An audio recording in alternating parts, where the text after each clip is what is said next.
जानती हो कि हम किस दौर से गुजर रहे हैं, हमारी फाइनेंशियल सिचुएशन कैसी है, और इस वक्त शादी कैसे कर सकते हैं तुम्हारी? तो क्या हुआ अगर हमारी फाइनेंशियल सिचुएशन ठीक नहीं है?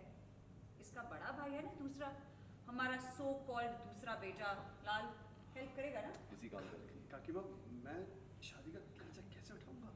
क्यों लाल, तुमने तो बहुत सारा पैसा कमाया और अपनी बहनों पर तो कभी कोई खर्चा भी नहीं किया, तो ये जिम्मेदारी तो तुम उठाओगे ना। जब उठानी होगी उठा लेंगे। मिमी की जब शादी होगी एक नेकलेस और इयररिंग का सेट दे देंगे। खुश? मेहरबानी करियो क्या तुम हम पर? नहीं काकी माँ, आप खुद सोचिए ना, शादी में कितना खर्चा होता है, मैं अकेला कैसे? जाने तो लाल, तुमसे उम्मीद भी नहीं है मुझे। मेरा बेटा है, मुझसे जो बन सकेगा मैं कर लूंगा। हाँ, मुझे बहुत चीज़ों का ख्याल रखना है, मैंने अपने आने वाले दिनों के बारे में सोचना है। अकेली मिमी मेरी इकलौती बेटी नहीं है, रूमी भी है, और सब जानते हैं रूमी आगे पढ़ना चाहती है, और अगर मैं इसे पढ़ा नहीं सका तो मैं खुद को माफ कभी नहीं कर पाऊंगा। शुभो, इतना परेशान होने की जरूरत नहीं है बेटा। हाँ, पहले उस लड़के को रिश्ता लेकर आने दो, बातचीत होगी, फिर आगे बात बढ़ाएंगे ना।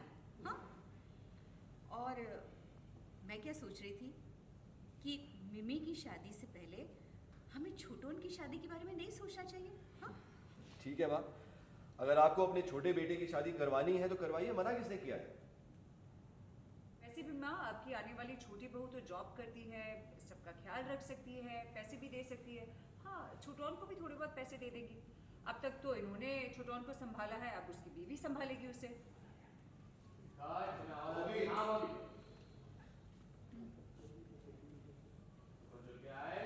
जो बहुत ही 50 बार मैंने आपके मुंह से बात सुनी, आज मैं आपको साफ शब्दों में जवाब दे देता हूँ। मुझे मेरे बड़े भाइयों ने नहीं पाला है। हाँ, मैं घर के सारे खर्चों में हिस्सा नहीं ले पाया, शायद जितनी जिम्मेदारी लेनी चाहिए थी उतनी नहीं निभा पाया, लेकिन जितना खर्चा मुझ पर होता है उतना पैसा मैं कमाता हूँ। बहुत अच्छा है, ये सुनकर धन्य हो गए।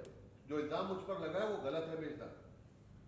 और हाँ, मेरी होने वाली बीवी जब इस घर में आएगी तो मेरे साथ साथ बाकी सबका ख्याल रखेगी, इस घर की पूरी जिम्मेदारी निभाएगी वो। उल्टा ये तो अच्छी बात है, इसमें आपको कोई दिक्कत नहीं होनी चाहिए। अच्छा, घर का खर्चा उठाएगी। एक बात बताओ, तुम्हारी होने वाली बीवी कमाती कितना है?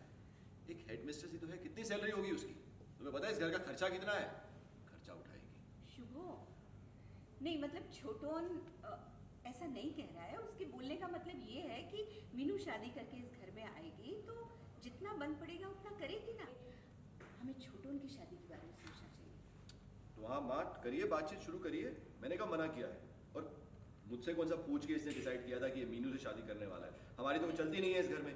पर एक बात तो मैं पक्का कहूँगा माँ, ऐसे इंसान को शादी नहीं करनी चाहिए, क्योंकि ऐसी शादियाँ टिकती नहीं है।